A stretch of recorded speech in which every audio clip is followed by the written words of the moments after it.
नमो नारायण, जय महाकाल, जय माँ बगलामुखी।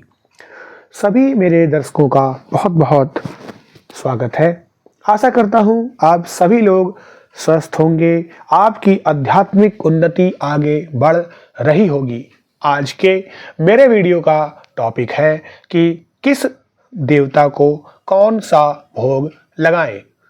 जब भी हम पूजा अर्चना साधना यंत्र मंत्र तंत्र कुछ भी करते हैं तो उसमें कुछ चीजें बहुत ही महत्वपूर्ण होती हैं।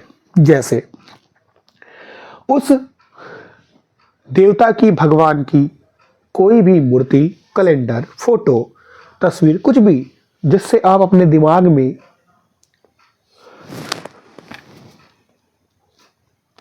उस भाव को ला सके, अंकित कर सके। दूसरी बात, दिया सबसे इंपॉर्टेंट यानी महत्वपूर्ण भूमिका निभाता है। तीसरा सबसे इंपॉर्टेंट होता है उस पूजा घर में अपने आप को कवच से बचा कर रखना, यानी रक्षा कवच, देह कवच, ये जरूर करें। चौथा पॉइंट होता है संकल्प। अगर आप संकल्प नहीं लेंगे तो इस पूजा पाठ अर्चना का पता नहीं किस उद्देश्य से आप कर रहे हैं, स्वयं आपको भी पता नहीं चलता है और ईश्वर को भी नहीं पता चलता है। तो उद्देश्य आपको जरूर बोलना चाहिए। उद्देश्य से आप अपने आप को पूजा के लिए दृढ़ बना लेते हैं। और अब आता है सबसे इंपॉर्टेंट, भोग। अब ये भोग दो प्रकार का है।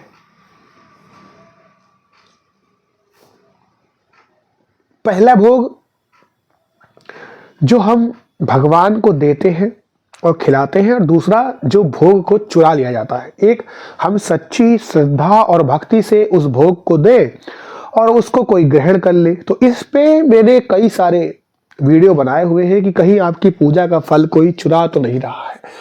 लेकिन आज हम बात कर रहे हैं एक ऐसे भोग की जो भगवान को आप चढ़ाते हैं, खुद अपने परिवार में भी बांट देते हैं प्रसाद वो। लेकिन क्या आपको पता है कि किस भगवान को कौन सा भोग आप लगाएं जिससे आपकी पूजा का फल आपको मिल जाए?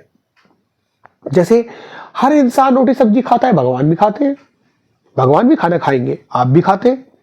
लेकिन अगर आपसे कोई पूछे कि आपकी पसंदीदा डिश कौन सी है, कौन सा पसंदीदा स्वाद आता है जिसमें आपको खाने में, तो कोई एक डिश आप बता देंगे कि ये मेरी बहुत ही पसंदीदा डिश है। उसी प्रकार से भगवान को भी भोग बहुत अच्छे लगते हैं जिसको वो चाव से, स्वाद से खाते हैं।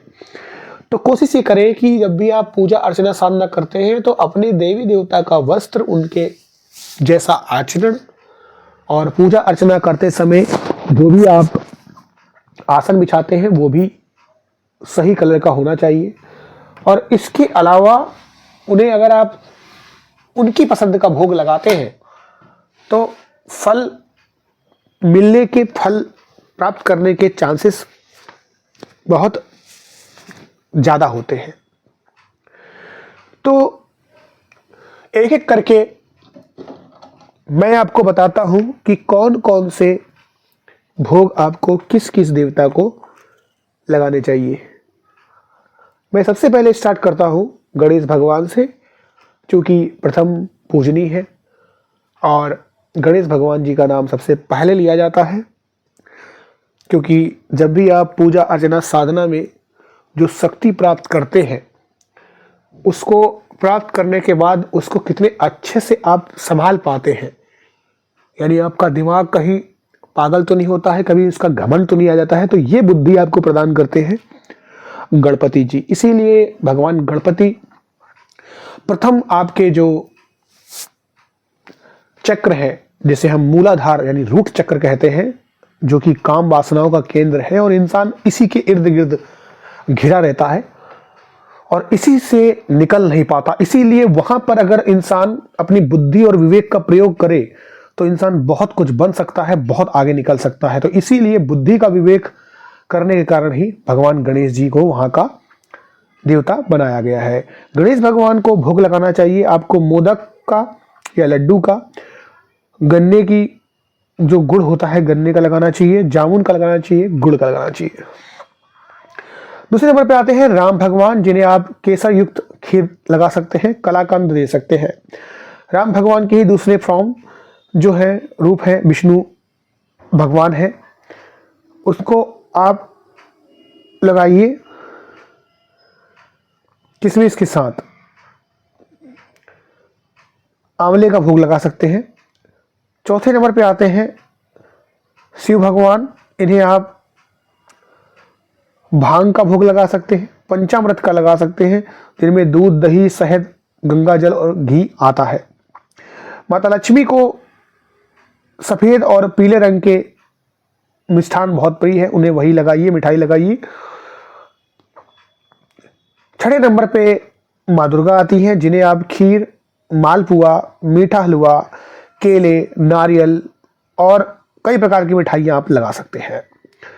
सातवें नंबर पे माँ सरस्वती आती हैं, जिन्हें आप दूध, पंचामृत, दही, मक्खन, सफ़ेद तिल के लड्डू लगा सकते हैं। आठवें नंबर पे श्री कृष्ण भगवान आते हैं, जिनको आप माखन और मिश्री का भोग लगाइए। 9वें नंबर पर हनुमान जी आते हैं, जिन्हें आप हलवा, लाल व ताजे फल, गुड़ के लड्डू और बेसन के लड्डू चढ़ा सकते हैं।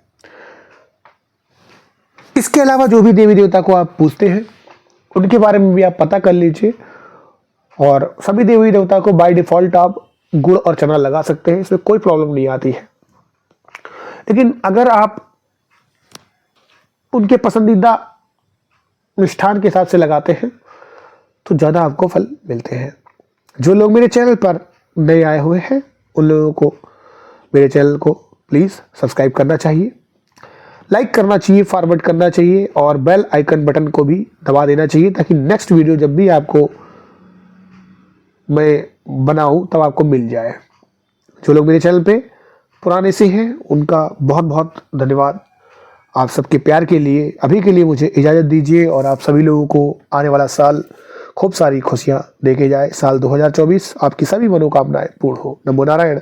जय महाकाल, जय माँ बगलामुखी।